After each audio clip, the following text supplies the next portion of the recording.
Good morning, everyone. Welcome along to another in Magical Learning Masterclass series. My name is Graham Gerstenberg. I'm CEO of Magical Learning. Today, I'm going to be sharing some thoughts and ideas with you around problem solving. Excited to see so many of you on the session today, so thank you for joining. Just a couple of quick housekeeping things, if I can. We have allocated 90 minutes for the session. I do plan to wrap up in that time space. I love questions, so if you have any questions as we're going through, please feel free to either just raise your hand in the Zoom window, drop your question into the chat box. I'll keep an eye on that as we go through. I'm also more than happy for you just to interrupt me. Perfectly okay with that. So if you have comments, questions, observations as we're going, please feel free to share. So a quick outline of what we're going to cover in the masterclass today. I want to talk a little about why problem-solving skills are so important, not just on a personal level, but more importantly in a workplace. Our ability to be able to solve problems at a team level, and also how it helps build more resilience for an organization. We're also going to chat about some of the steps that you can take to solving problems. We have a couple of problem-solving models that I want to share with you to give you some specific sort of structure, if you like, around solving problems. Also, some additional strategies for problem solving, just some ways to think about them a little differently that might get better outcomes. And we're going to give you one action at the end of the masterclass that you can implement pretty much immediately. And if you continue to use the action, it is pretty much guaranteed to help you build stronger and build more confidence in your ability to solve problems. But before we do jump into the content, I'd love to start by understanding a little more about those of you on the call today. Why is solving problems important for you? And again, feel free to chat or just raise your hand, or you can just unmute yourself and share with the class. So some great responses coming through in the chat box. Thank you very much for sharing that. So building more confidence. So from David, yeah, it's a great thinking about it. So solving problems is one way of being able to position yourself for promotions or to look for new job opportunities, be a better leader. I like that. Thank you. Also feel better about how I contribute to my team. Brilliant. Thank you. So again, we live in an age of change, disruption, chaos, and it's not just the pandemic in 2020, but problem solving is actually part of what we do in life every day. We just don't necessarily think about it that way or label it that way, but it is part of our existence on the planet. As always, I like sharing quotes with you, and this from a gentleman by the name of Albert Einstein. Some of you may have heard of him. Reasonably smart cookie. We cannot solve our problems with the same level of thinking that created them, and you could replace the word level with type. The problems that we've created so far, we need to think very differently in order to be able to solve those. So again, keep in mind that our ability to solve problems is only limited by often the stories that we have about our ability to solve problems, if that makes sense. It's like, if I believe I can solve any problem, I can solve any problem. If I believe I'm terrible at solving problems, that's pretty much where I'm going to stay. So I wanted to talk a little about why solving problems can be important for us, and this is both on a personal and on a work level. One of the things that problem solving does for us personally is it helps strengthen decision making. Solving problems, whether it's a purely intellectual problem or whether it's a genuinely practical problem, in any event requires us to make choices or decisions, and then to sometimes to take action. We get to fix things that are broken. And again, this is hugely important in the context of work and organizations. And if something's not working, then we label it a problem. That's generally where we start. And the question then becomes, well, how do we fix it? So being able to solve problems is hugely important in the context of being able to rectify things that are broken or that are malfunctioning or they're not as effective as they could be. We're not getting the outcome or the result that we were hoping to get. And just a side note on the fixing broken things is thinking about things that we tolerate. So if we have very low confidence, and sometimes that just comes from not having had much experience in solving problems, we can tend to tolerate things that are not, again, that are not necessarily working 100%. They may not be broken, but they're not working as well as they could.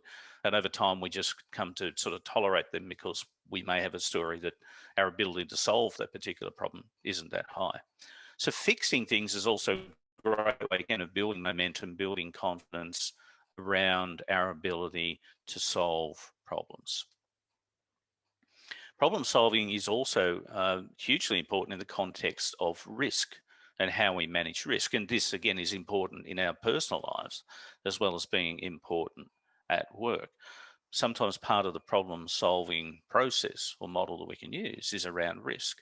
So if something's not working, if it's broken at the moment, there are generally risks associated with that. If it remains broken for the next 6 months, where do we end up?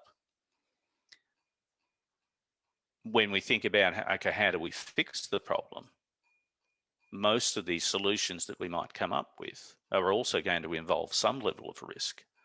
So becoming better at solving problems also helps us deal more appropriately with risk at different levels. Solving problems helps improve performance. If we have a problem, again, something's not working effectively or efficiently, or perhaps both, in the workplace, then finding a solution to that can help us improve performance. And this is important, once again, at the personal level, as well as at the team level, and absolutely for the entire organization. Problem solving also enables us to engage with or take advantage of opportunities, because opportunities can also represent uncertainty, confusion, lack of information. So you can label a problem as an opportunity. And in fact, that's generally a better thing to do anyway, if we're going to just talk about language. But taking advantage of opportunities is also, in another sense, solving problems. And my favorite one's right at the end. Why is problem solving important? Because it helps us learn. One of the more common forms of personal development around problem solving is simply having a story in my head that, oh yeah, I had a massive problem at work, but we came up with a solution that's worked really well. So having gone through that experience, I've now got a story in my head, and the next time a similar problem arises, I can refer back to my past experience and remind myself, yeah, the problem we had before was actually way worse than this one. And we found a solution for that problem. So I'm really confident that we can find a solution for this problem because I've learned from my past experiences. The same thing applies where we use a solution to a problem that doesn't give us the outcome we were hoping for. So the solution ends up not being the solution. It's like, oh, okay. Well, now we know that that didn't work. Let's try something else. One of the more famous examples of that learning was from Thomas Edison.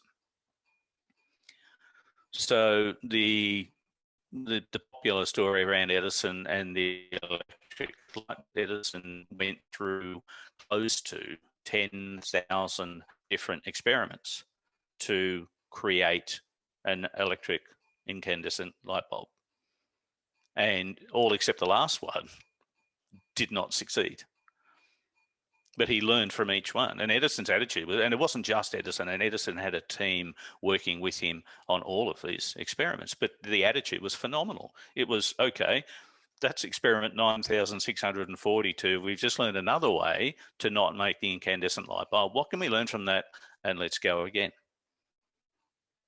And he got there in the end, but it's always a learning process. We can learn from our successes. We can absolutely learn from our mistakes as well. And the only real mistake we ever make is where we miss the opportunity to learn from it, or we just keep making the same one. So learning is also hugely important in solving problems. I love this quote from Abraham Maslow. For me, this speaks to our thinking around problems. From Maslow, I suppose it's tempting if the only tool you have is a hammer to treat everything as if it were a nail. So for me, what does this mean in terms of problem solving? I need to be really mindful of not taking exactly the same approach or using exactly the same tools or methods, etc., to solve problems, to solve every problem. Because over time, I've then just got one tool and it basically looks like a hammer. So then, oh, well, it'll be a nail because that's the only tool I've got. So it has to be a nail, otherwise my tool is useless. So we need to develop an entire toolkit around problem solving, and to build the capacity to be able to take a different approach into solving a particular problem rather than just having the hammer.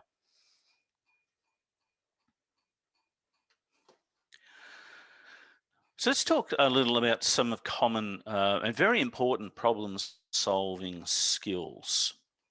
And the first of those is observation. It's quite common for us, particularly in a work environment, because let's face it, we're all busy, we're all under a lot of time pressure. There's a lot of expectation on us. Sometimes it's just our own expectation. Sometimes it comes from our managers. And because of all that peripheral pressure, we can fall into the trap of just grabbing the first solution that presents itself because we need to fix it. I need to fix it now because I've got a million other things to do. So just make it go away. Which on the surface sounds like a good strategy, but the challenge is often that the solution we put in place is the cliched band-aid solution that works for a very short time, but then the problem reoccurs. Observational skills in part is about sitting with the problem for a longer period of time and really engaging our senses to observe and to understand a lot more about the problem. I've got a great quote from Einstein, again, a little later in the masterclass, that really talks about observational skills. So it's spending more time in that observation stage, really trying to understand the problem. What are the root causes of the problem? What else is around in that environment that relates to the problem, rather than just jumping into the first solution that presents itself. Lateral thinking, also massively important. Edward de Bono, one of the pioneers of lateral thinking, wrote some good books. Talks a lot about being able to think in a different direction. And whilst having processes or having a framework or a model for being able to solve a problem is important, it's also hugely important for us to remember that, and by the way, lateral thinking is not a skill that can only be developed. It's a capacity in our brain that exists. We just sometimes need to remember how to tap into it.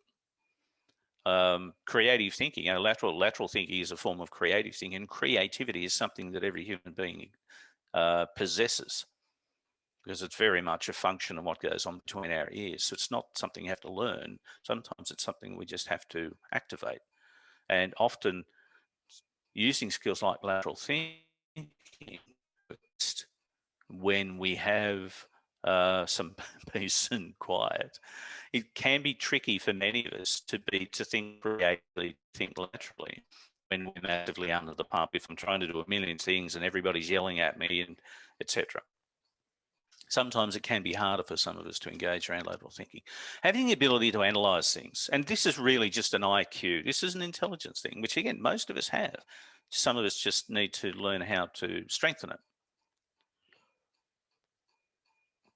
The ability to analyze information in part comes back to having time and space to do that.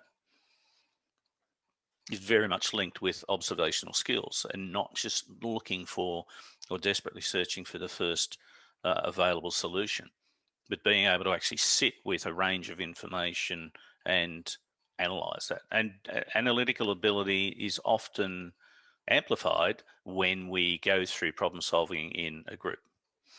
Another really important skill around problem solving is persistence. And I'll put resilience in brackets because for me, resilience supports persistence. If I have very little resilience, I will often just give up. I won't persist. I'll try one thing. If that doesn't work, so I give up. It's too hard. I'll spend an hour thinking about a problem, but I'm really stressed, massively under the pump. Emails are coming up. Somebody's on the phone wanting me to fix something. And it's a problem I want to fix, but I just can't think of anything. And again, because I've got low resilience, I just, again, let go. So the ability to persist is massively important, and that in part comes from resilience, which in part comes from how we take care of ourselves. If I have more resilience, I feel more okay with sitting with a problem over a longer period of time. Some other important skills in problem solving, creative thinking. We were talking about lateral thinking before, similar process, if you like. But again, just keeping in mind that creativity, because we used to believe for a long time, neuroscientists told us that the brain exists in two hemispheres, the left and the right brain. They both have very separate functions, and if you are more right brain, then you're automatically more creative. But if you're a left brain person, then you're much more about logic and structure. And yeah, sorry. So I can't be creative because I'm more left brain. Now we know that's not true. In fact, we've known for some time now that it's not true. When people engage in creative or creative activity, both hemispheres, areas in both sides of the brain light up. So creative thinking, again, is also something we can all do, but it often requires focus, absolutely requires attention, and generally that means few distractions around us. One of my favorite problem solving skills of all time, and it's something that I continue to remind myself that I can get better at it because I know I can, is great questions. Or just asking different questions. Sometimes we don't know that the question is great until we ask it. But just asking different questions. And this in part, again, comes back to the lateral thinking, to observational skills, analysing the situation, looking at past attempts to fix whatever the problem has been. A question that resonated quite strongly for me a number of years ago was, what would complete failure look in this situation? Because normally if we have a problem or there's an opportunity and we think, okay, well, what would success look like and how do we get there? Sometimes a really powerful question can also be, what does complete failure look like? It's helpful to know that because we know that we don't want to go there. So we can then start to identify or tag any potential actions that might lead us down the complete failure path. So asking better questions is a fantastic skill for us to build. Decision making. To solve a problem, at some point, again, we need to be able to make decisions.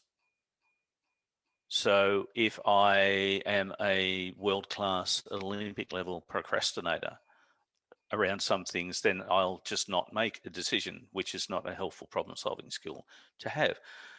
Recognizing that I may hesitate around making decisions because I'm worried about the outcome, that's a really good awareness to have. So sometimes in trying to solve a problem, it can help to get to a place where I'm okay with the solution not working or not working 100%. Because if I'm looking for complete 100% perfection in the outcome, and I don't believe this solution is going to give me that, then I won't make a decision either way. Ultimately, in solving problems, particularly in the workplace, you actually have to do something. We can intellectualize a lot, and often we do, but at some point we really do need to take action, and it's a really good skill to build. It's sometimes we don't know if this solution is the perfect solution. Let's just try it, because that will give us some more information that may help identify ultimately the best possible solution. So just recognizing that at some point we just need to act.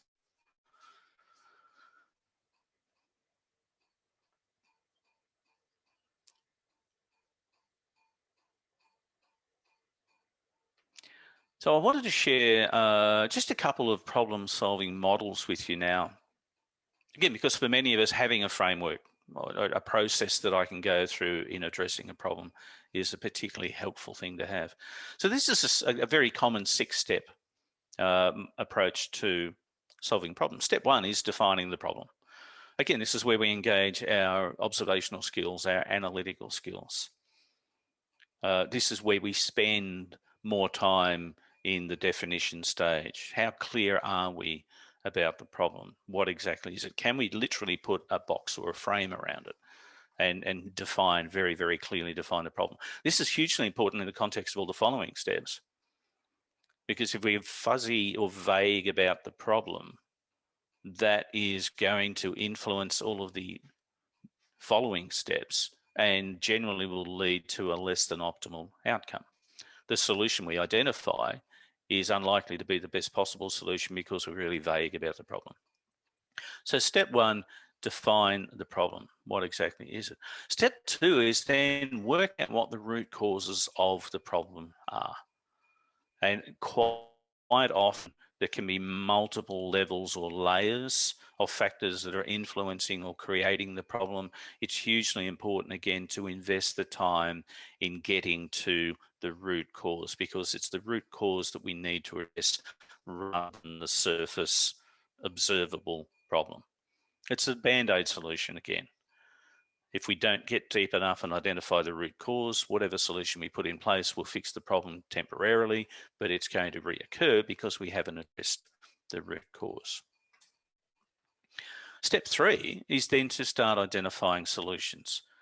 And as much as possible, being aware, remaining aware of the urgency behind the solution, and not just grabbing at the first solution that gets identified because we want to fix the thing and move on to the next problem that we have to deal with. In coaching, we have conversations with clients sometimes where they feel as though they're in a corner and I can do that, or I've only got two choices. It's either X or Y, that's it. And so one of the better questions that we learned along the way is, so what other options might there be? Coaching clients says, well, I don't know. Well, if you did know, what might it look like? So again, this comes back to ask questions. Yeah, great, we found a solution, that's fantastic. What other solutions might be out there? So spend a little bit more time in the identification stage around solutions. Step 4, decision making. Choose a solution. Again, at some point, if we've identified more than one, we simply need to choose one. Be mindful of not getting caught in that perfectionist frame of mind where, well, yeah, look, I don't know if it's the best solution. I don't know if it's a perfect one. What happens, it might work, but it might not work perfectly. So maybe let's wait a little longer. Sometimes, again, it's important to know when to pull the trigger and choose a solution, for want of a better phrase, rather than just on the fence. We're getting stuck in what we like to call analysis paralysis. Having chosen the solution, the next step is into action, implement the solution. And then the last step, which is relatively self-explanatory, is around evaluation. How did it work? Did we get the outcome that we're expecting? Has the problem been completely solved? Has it been partially solved? What can we learn from what we've just done from those 6 steps? And the last step here, I've actually created or illustrated this model as a cycle, because it can be. It's entirely possible when addressing a problem in the workplace, for argument's sake, that we go through steps 1 through 6. We identify the root causes, we identify a solution, we pick what we believe is the best one, we put it into place, and then a month down the track, we realize that it's working 85% of the time, but there's about a 15% spot there where we're not really getting a solution from that. So we go through the process again. It's like the continuous quality improvement model, the plan, do, check, act. The idea is that you can use this as a cycle rather than just putting the solution into place and saying, well, it's done and dusted, awesome, fantastic, let's move on. Part of the evaluation step is also, what do we learn? Yeah, what have we learned from this process that we might be able to use in addressing other problems, whether they're similar problems or completely different? So that's one 6-step approach to problem solving. This is the quote I mentioned earlier from Albert Einstein. And again, it speaks to me, it speaks very much about observational skills and patience and persistence. Einstein was once quoted as saying, if I had an hour to solve a problem, I'd spend 55 minutes thinking about the problem and 5 minutes thinking about solutions. And what can happen for us, particularly in busy workplaces or when we're under a lot of pressure, is we flip that around. And we spend 5 minutes thinking about the problem and 55 minutes trying to come up with an awesome solution. The challenge with that, of course, is that we haven't fully understood the problem. So Einstein understood. He wasn't necessarily smarter than people. He said, I solve more problems not necessarily because I'm more intelligent. I just stay with the problem longer. So something else to keep in mind. When you are looking at solving a problem, don't get too excited about moving into solution phase too quickly. So I'm going to just throw back out to the group now, because I'd love to hear for you, in your experience with solving problems, particularly in the workplace, what has worked well for you in that problem solving space? Again, feel free to unmute yourself and share, or drop your thoughts into the chat box. Okay, thank you for sharing. Let's move on. I have another problem solving model that I wanted to share with you. Again, just to give you a couple of different approaches to solving problems. This is from a couple of gentlemen who created a model, a process for dealing with problems many years ago, and remains one of the more popular approaches to problem solving. So Kepner and Trigot were the two gentlemen who created the model. And the first step in this model, and you'll find that most problem solving models follow a very similar path in terms of the steps. In this one, the first is situation appraisal. What's going on? And what we're trying to achieve here is clarity and priority. In the context of the priority really is how important is this problem in the context of other problems? Which aspects of the problem are more important than others? What are some of the consequences of the problem, and how do we prioritize? So what's going on is understanding the situation. Again, this goes back to Einstein's quote about spending 55 minutes thinking about the problem. This is the observational skills, the analytical skills. It can also include things like persistence. In a work environment, this can include the capacity to ask questions, the capacity to engage with stakeholders and other people to get more information about the problem. So situation appraisals, what's going on? Let's get really clear about what that looks like. The next step is analyzing the problem, and this is looking for the root cause. So why did the problem occur in the first place? What triggered it? What created it? What are the causes? So we really are looking into the past in this stage, because the problem has already occurred, or the event, the trigger event occurred that created the problem. So analyzing the problem, again, using analytical skills, brainstorming, asking better questions, collaborating with others. The next stage in the Kepner-Trigot model is around decision analysis. So a question like, what should we do? What can we do? What are the possible solutions or options that we have available to us for dealing with this particular problem? And then analyzing each of those potential solutions and then making a choice. And that's right now. What are we going to do to address the problem? And then the last stage is very much about the future. And this is about analyzing the potential outcome from our action. Whatever we decide to do about the problem, what impact is that likely to have for us? What lies ahead? Do we need to do something to ensure that the actions we put in place are protected so that they continue to have the effect that we want to have, or that they continue to provide the outcome that we're looking for?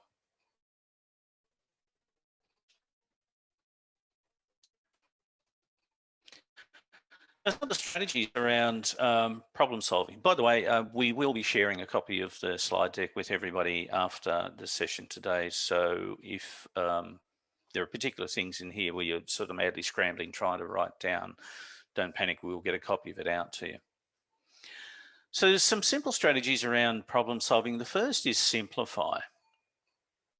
Now, this can literally mean taking a bigger problem and trying to chunk it down into more manageable bites, rather than literally trying to solve the entire world's problem. It's like, well, let's just pick part of the problem. Can we break it down into segments and look to address one of those?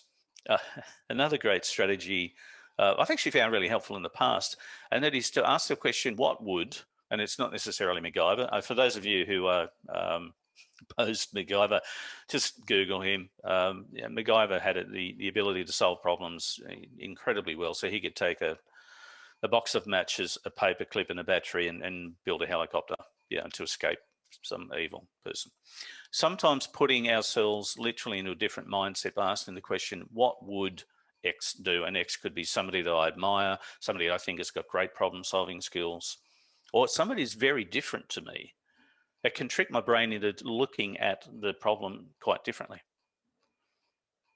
Could be MacGyver, who knows? Another trick is to narrow the scope, which again is similar to simplifying, and rather than trying to address everything all at once, let's just try and put a part of the problem into a smaller box to start with, narrow the scope down. Instead of trying to solve everything, let's just focus on one aspect of the problem. Another really helpful strategy is working backwards.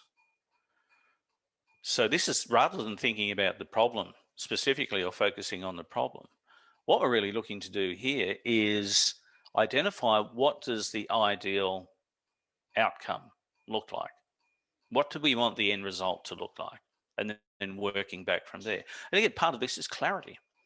If I have no idea really what the end result looks like or the outcome that I'm looking to achieve, it's highly likely that finding the best solution is not going to happen either. So work backwards. The next one is just try something. Sometimes we can get caught again in that analysis paralysis. We're trying to come up with the perfect solution. We want the best possible outcome. So we fail to take action. Or we're worried about blowback and what happens if it doesn't work. Is my boss going to blame me? Do I trust within the organization? That's a whole different kettle of fish. Sometimes we just need to try something. And it might be important in a work context for you to make sure that you do have that senior support, that management support, or that you have a champion in your corner so that if it doesn't work, it's like, it's okay, we've learned something, let's move on and try something else. So sometimes just do it, put it into place, see what happens. If you go back to the 6-step model, it's the evaluation stage. What outcome did we get? What worked? What didn't work? What can we improve? Another way for another great strategy in the problem-solving process can be just engaging your inner artist and drawing whatever the problem happens to be. But think about, can I represent it in 4 or 5 different ways? Because again, that can prompt my brain to look at each representation of the problem a little differently. And certainly in a team or in a group brainstorming environment, that multiple representations of a problem can be massively helpful. And the last one, which is also one of my favorites, is just sleep on it.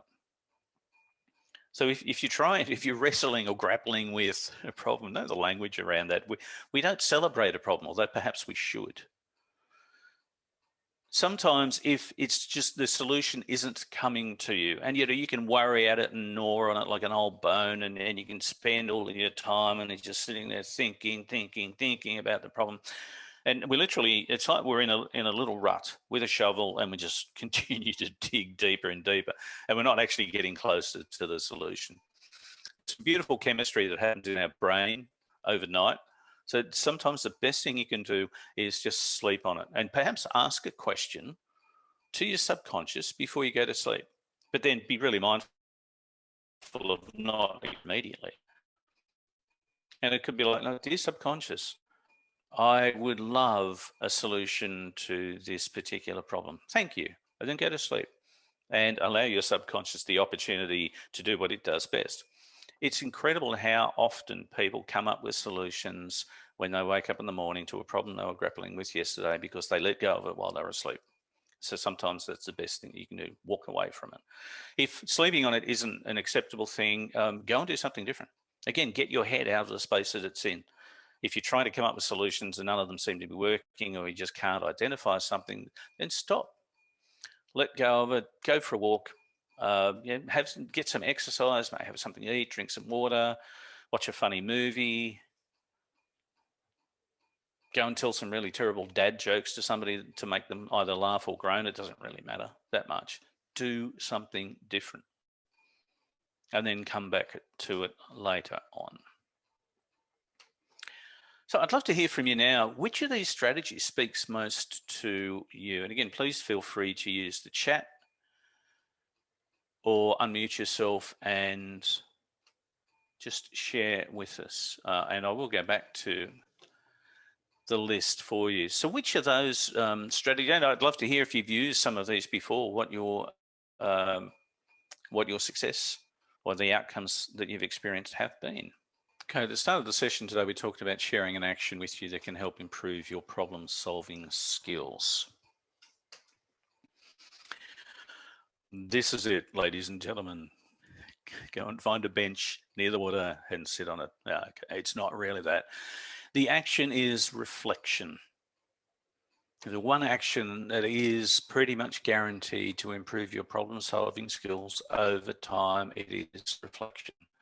And the reflection can take a lot of forms. Again, one of our favorite forms, certainly for myself personally, is journaling, because it's something that I've used consistently over a long period of time now. When I do it, it works. When I don't do it, I notice that I haven't been doing it as consistently. It doesn't have to be journaling.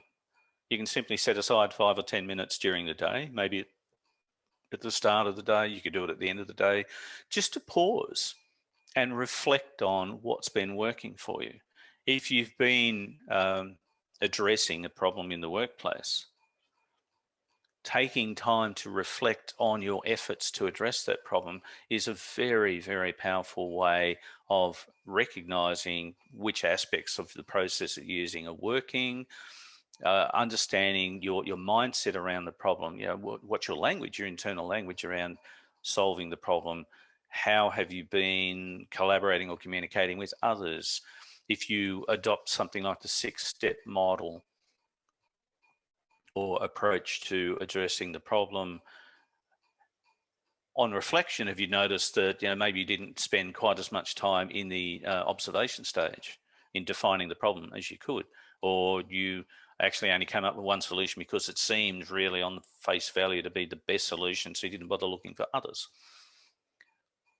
What can you learn from your thoughts and your actions around problem solving? I recommend journaling for everybody. For some reasons, it's not funny, but again, one of the things that we do know it helps is to create stronger neural networks around things that we become aware of, because the act of thinking about it and writing it down actually creates more connections in our brain. James Pennybaker is a neurologist at the University of Texas that spent last probably close to 30 years studying and using writing as a form of therapy. And some of his research is quite amazing in terms of the benefits we get. But just simply taking the time to stop and reflect on my activities around problem solving, but also my thoughts, because my thoughts are then going to trigger emotions, which are going to drive a lot of my behavior. What can I learn from that that can help me get better at solving problems in future? Okay, ladies and gentlemen, we do have some other resources that we are going to send out to you with the slide deck for today. I just want to open back up to everyone now and ask whether there are any final questions before we wrap up. Ladies and gentlemen, that's all of the content I have for you today. So I just want to wrap up. A huge thank you to everybody for joining the masterclass today. I hope it's been helpful. If you're not already connected with us online, we'd love for you to connect through our social media channels. If you have questions after today about anything that we've covered in the masterclass today, particularly around problem solving, please feel free to reach out. And as I said, we'll send a copy of the slide out to you later with some additional resources around problem solving. Thanks again for your time and participation today. Really appreciate it. Hope you have an awesome week, and we look forward to seeing you on one of our masterclasses in future. Thanks again. Bye-bye.